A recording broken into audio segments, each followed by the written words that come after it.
പെങ്ങളെത്തിണ്ട്, അവൾ ഉറങ്ങണ്ടേ? ഓ, അവള് വന്നിട്ടുണ്ടോ? അവള് ക്രിസ്മസ് കഴിഞ്ഞാൽ പോകും. ആ ശരി ശരി. എടാ കാശ് നീ എവിടെ നോക്കിച്ച്? ഞാൻ നിന്നോട് പറഞ്ഞിട്ടല്ലേ ഒരു ഫെഗോണിനെ പറ്റി. ആ ഏത് അശ്വതി വെച്ചോ? ഇത് ദീപ്തി. ആ ദീപ്തി. എന്നിട്ട് എന്തായി? ഇന്നാളൊരമ്മ വീണ്. പുള്ളി പക്ക കാമനാ. ഞാൻ കുറച്ച് മൂടാക്കി. പിന്നെ അത്യാവശ്യം പ്രാരാബ്ദങ്ങളൊക്കെ എടുത്തിട്ട് ഹോസ്റ്റലിലാണ് ഫീസ് അടയ്ക്കണമെന്നൊക്കെ പറഞ്ഞ് പുള്ളി ക്യാഷ് അക്കൗണ്ടിലേക്ക് അയച്ചു തന്നു. അത് കലക്കി. ഇപ്പൊ നിനക്ക് ക്യാഷ് ഇറക്കാൻ ആളായില്ലേ? അതല്ലടാ, പുള്ളിക്ക് ഫോട്ടോ വേണമെന്നാ പറയുന്നത്. ഞാന് കുറച്ച് വലിപ്പിച്ചു, പേടിയാണെന്നൊക്കെ പറഞ്ഞേ. പക്ഷെ പുള്ളിക്ക് ഫേസ് ഇല്ലെങ്കിൽ കുഴപ്പമില്ല, കയ്യും കാലൊക്കെ മതി. പൈസ ഇപ്പൊ തന്നെ അയച്ചാലും അക്കൗണ്ടിലേക്ക് എന്നാ പറയുന്നത്. അടിപൊളി. എടാ എന്നാ പിന്നെ നീ വേഗം അയാളുടെ അടുത്ത് അയക്കി. അയാളുടെ മൂഡ് മാറാൻ വേണ്ടി നോക്ക്. ഞാൻ പിന്നെ വിളിക്കാം. ഓക്കെ. ആ ശരിയടാ.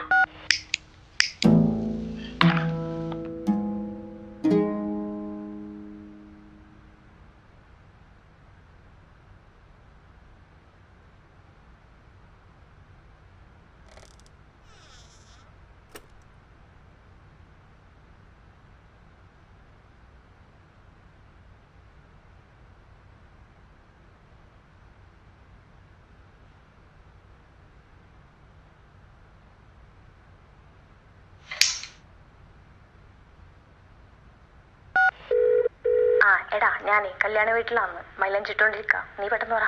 അമ്മു, എനിക്ക് നിന്നെ കാണുന്നത്. ഇവനെക്കൊണ്ട്. ശരി, പെട്ടെന്ന് വീഡിയോ കോൾ വാ. എടി, ഇവിടെ ഇവിടെ കറണ്ടില്ല. വെസ്റ്റ്. എന്നിട്ടാണോ കാണുന്നു പറഞ്ഞിട്ട് എന്നെ വിളിച്ചത്? എടി, എനിക്ക് നിന്നെ കാണണം. നിന്റെ ഫോട്ടോ ഒന്ന് അയക്കോ? എടാ പൊട്ട, ഇവിടെ നിറച്ച ആൾക്കാരാന്ന്. പിന്നെ പോരാത്തെ ഞാനാന്ന് മൈലം ചുട്ടോണ്ടിരിക്കുന്നത്. പിന്നെ എങ്ങനെയാന്ന് എടുക്കാൻ പറ്റാ? എടി പ്ലീസ് എടി, നിന്റെ കൈന്റെയും കാലിന്റെയും ഫോട്ടോ എങ്കിലും ഒന്ന് അയക്കി. എന്ത് കൈന്റെയും കാലിലോ? നീ എന്തൊക്കെയാ നീ പറയുന്നത്? എടി, നീ കയ്യില് മൈലാഞ്ചി ഇട്ടുണ്ടാവില്ലേ, അതിന്റെ ഫോട്ടോ ഒന്ന് അയക്കി. നീ ഒന്ന് വെച്ചിട്ട് പോയേ, എനിക്ക് ദേഷ്യം വരുന്നുണ്ട്. ഇയാൾക്ക് ഇപ്പൊ ഫോട്ടോ ഞാൻ ഇവിടെ അയച്ചു കൊടുക്കാം.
അകത്ത് പോയിരുന്ന് കഴിക്കടാ.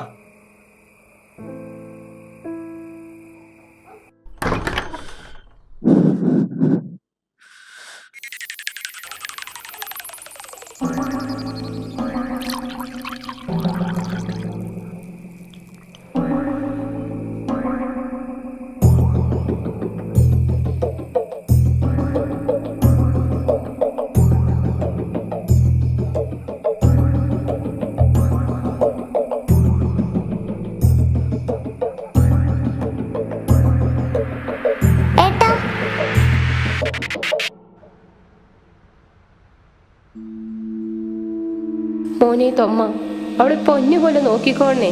അമ്മ, ഏട്ടൻ.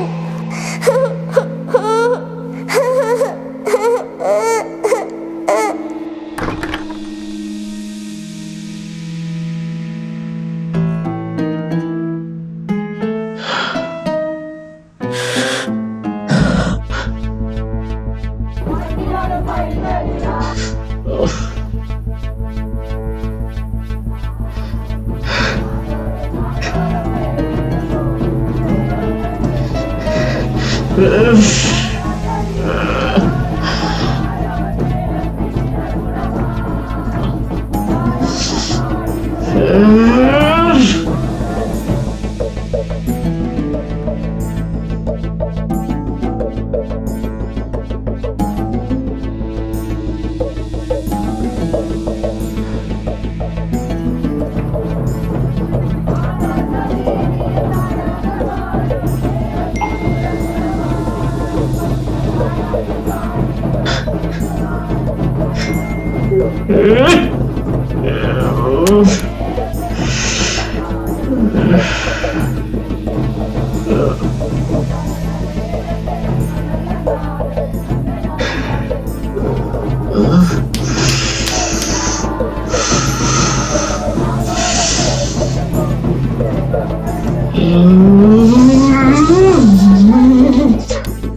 you.